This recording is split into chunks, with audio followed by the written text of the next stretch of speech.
Tonight, we return to Strasbourg. Not the city you know today, but the city trapped beneath a burning sun, a starving sky, and a fear so heavy that even silence felt dangerous. It was July of 1518, a month that would become one of history's greatest nightmares. But to understand how a simple dance turned into a death sentence, we must begin with the city itself, its suffering, its secrets, and the invisible pressure building inside every home. The city before the dance. Strasbourg was a city divided by wooden walls and stone churches, but united by one thing: hunger. The harvest had failed again. Bread prices rose higher every month. Mothers secretly starved so their children could survive. Farmers cursed the sky that refused to rain. And priests warned that God was angry, that sins were rising, and that punishment was near. Disease, heat, poverty. The people endured it all. But sometimes, a mind can endure suffering only until it breaks.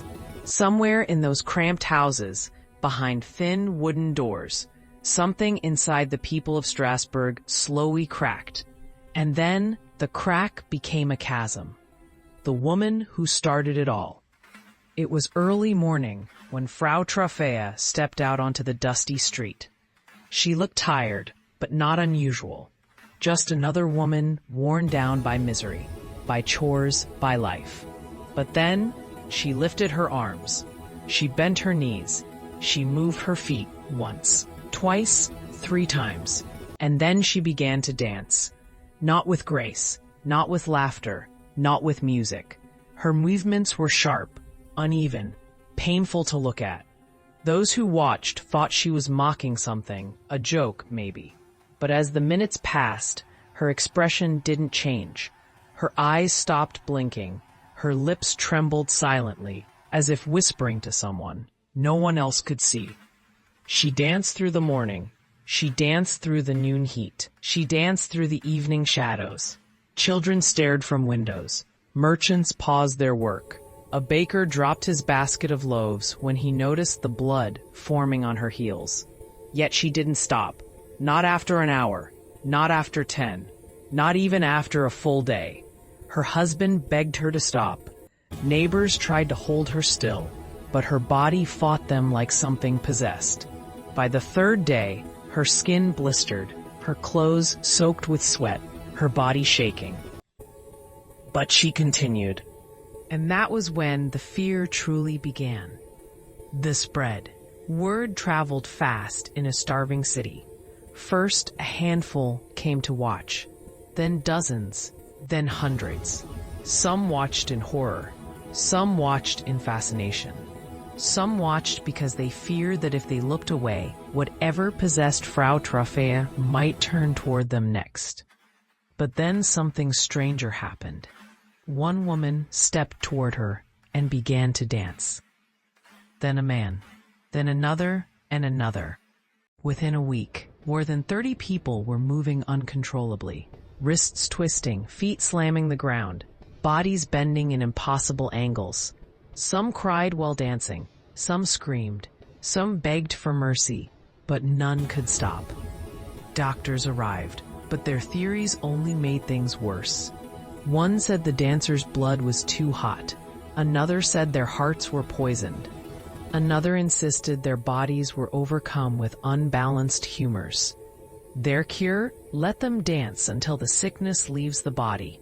A cure that sounded logical, until the bodies started breaking. When science failed, fear took over. By mid-July, the city council met in panic. The hall smelled of sweat and old wood as men shouted solutions that made no sense. One wanted prayer. One wanted exile. One wanted imprisonment of the dancers. One even suggested cutting off their feet. But the decision that won was the worst of all. Build a stage, they ordered. Hire musicians. Give the dancers space to dance the sickness out. And so they did. A wooden platform rose in the center of the city, a stage not for celebration, but for suffering. Musicians arrived with trembling hands. Drummers beat frantic rhythms. Fiddles screeched. Flutes cried like dying birds. And in front of the music, the dancers convulsed like puppets held by invisible strings. Some danced until their bones cracked. Some danced until their hearts burst. Some danced until the skin peeled from their feet. And the crowd watched helplessly, trapped between terror and fascination. The sun burned overhead. The dust rose. The screams blended with the music. And Strasbourg descended into madness.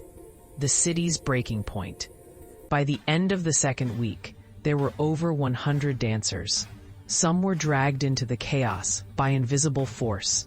Some joined out of hysteria, their minds breaking under stress. Some simply collapsed while walking and woke up dancing. Parents held their children back from windows. Priests warned that demons were punishing the city. Doctors stopped trying to help, too afraid to go near the dancers. The stage built to cure the plague now looked like an execution ground. Bodies trembling, legs collapsing, eyes rolling back, mouths foaming. The musicians begged to stop, but were told if the music stops, the curse worsens. So they played, hour after hour, day after day, and the dancers burned through their strength like candles melting in the heat. The church intervenes. The church finally intervened, not out of compassion, but fear. Priests declared that this was the wrath of Saint Vitus, the patron saint of dancers and those punished for sin. His punishment was movement. His curse was endless motion. The city had no choice.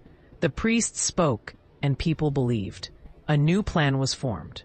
Take the dancers to the shrine of Saint Vitus. Make them walk miles while already half dead. Place offerings. Pray. Beg for mercy. What awaited them at the shrine was more horrific than the dance itself.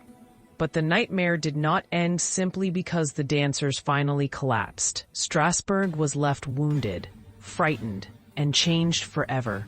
Homes were quiet, but not peaceful. People whispered indoors, afraid that even speaking too loudly might awaken whatever force had taken over their neighbors weeks earlier. Merchants refused to step on the street after sunset. Mothers held their children close, terrified that a simple twitch could be the beginning of another wave of madness. And the city council, embarrassed by their failed decisions, quietly ordered scribes to rewrite certain records, hiding the scale of their mistakes. Yet some details could never be erased. Doctors who examined survivors described something chilling. The dancers who lived spoke of fragmented memories, as if their minds had been tracked behind a fog. They remembered pain, heat, the taste of blood in their mouths, but very little else. One survivor said, "It felt like my bones had their own mind." Another whispered, "I tried to stop. My legs refused. Something laughed inside my skull." These accounts spread like wildfire, and soon, something unexpected happened. People from nearby villages started flooding into Strasbourg, not out of fear, but curiosity. They wanted to see the streets where people had danced themselves to death. They wanted to walk on the ground where the madness had spread. Some came to pray, others came to stare, and some even came hoping the miracle might choose them next. Superstition grew like a second disease. Merchants sold charms against dancing. Priests sprinkled holy water at every crossroads. Farmers refused to eat bread made from rye, terrified the fungus story might be true. Entire families threw out their grain storage without knowing they were stepping deeper into starvation. The city was drowning in fear, and fear creates shadows of its own. By late August, strange nightly sightings were reported. Figures standing at street corners, whispers heard behind locked doors. Some claimed they saw dancing shapes in their homes at night, only to wake and realize no one was there. It wasn't real, of course, but the mind, once broken, stays fragile. The authorities decided to erase everything unholy. Instruments used during the dancing craze were burned in the city square. Violins snapped, drums slashed open, The stage was dismantled and taken away in pieces. The dancers' red shoes, soaked in sweat, dust, and blood, were buried under stone, as if trapping them underground might bury the memory too. But memories don't stay buried. Meanwhile, the survivors themselves faced a different kind of torment. Though alive, they were treated as cursed. Families avoided them. Neighbors refused to speak with them. Some dancers were even banned from entering churches, as priests believed they carried spiritual contamination. A woman named Lisbeth, who had danced for 3 days before collapsing, became a warning tale for her entire neighborhood. Every time she walked outside, people crossed themselves. She felt so ashamed, she began covering her feet in cloth, believing they were the source of her sin. Another survivor, a young man called Matthias, was found staring at his own legs for hours. When his brother shook him and asked why, he answered, "I'm waiting to see if they start again." Stories like these spread across Strasbourg like smoke slipping under doors. Then came the investigators, not modern scientists, but men hired by bishops and nobles to find a spiritual explanation. They interviewed survivors. They studied the feet of the dead. They inspected the shrine of Saint Vitus, and their conclusion was terrifyingly simple. The city's faith has been weakened. Fear has opened the door for the devil. This statement caused panic far worse than the dancing itself. People stopped sleeping. Families prayed the entire night. Some believed their homes were cursed and abandoned them. Others locked their children inside, afraid the devil's dance might steal them away. In a twisted way, fear of the dancing plague caused more suffering than the plague itself. But a small group of thinkers refused to accept supernatural explanations. These were early scholars, men who studied the mind, though psychology had no name yet. One of them, Johann Lichtenberg, kept a secret journal. Inside it, he wrote something remarkable. Fear is the plague, not the dance. He documented that Strasbourg had been suffering famine, heat, disease, and spiritual pressure for years. The people were exhausted, their minds stretched thin. He compared the dancers to soldiers who break on the battlefield, not from wounds, but from terror. His writing would not be discovered for hundreds of years. But when it was, historians realized something. Strasbourg was not cursed. It was traumatized. And then, another piece of the puzzle emerged. A merchant discovered that rye shipments arriving that year were spoiled, covered in black dust. In certain conditions, rye develops ergot, a fungus containing chemicals similar to LSD. If consumed, hallucinations, muscle spasms, panic, and seizures become almost inevitable. Was the dancing plague simply a mass poisoning? Maybe. But ergot alone could not explain everything. Not the way it spread, not the way people danced for days, not why hundreds joined. Historians now believe the truth lies between both worlds. A population already weakened by hunger and fear, eating poisoned grain, surrounded by religious pressure, and trapped in a society where belief in curses was stronger than belief in medicine. The mind snapped, and the body followed. The dancing plague was not a curse. It was a disaster born from suffering. As years passed, Strasbourg recovered, but the memory never truly died. Parents warned their children, "Do not wander at night. The dancers walk after dark." Elders told stories of ghosts moving silently through the streets. Clerics performed yearly prayers begging Saint Vitus to protect the city from the madness of uncontrollable feet. And yet, the strangest detail is this. The dancing plague did not happen only once. It happened in the 1300s, in the 1400s, in the 1500s, and in small outbreaks in later years across Europe. Not as severe as the one in 1518, but enough for people to whisper, "It's happening again." Which leads to a chilling question. If it happened before, if it happened again, what stops it from happening in our time? Today, scientists say mass hysteria still exists, just in different forms.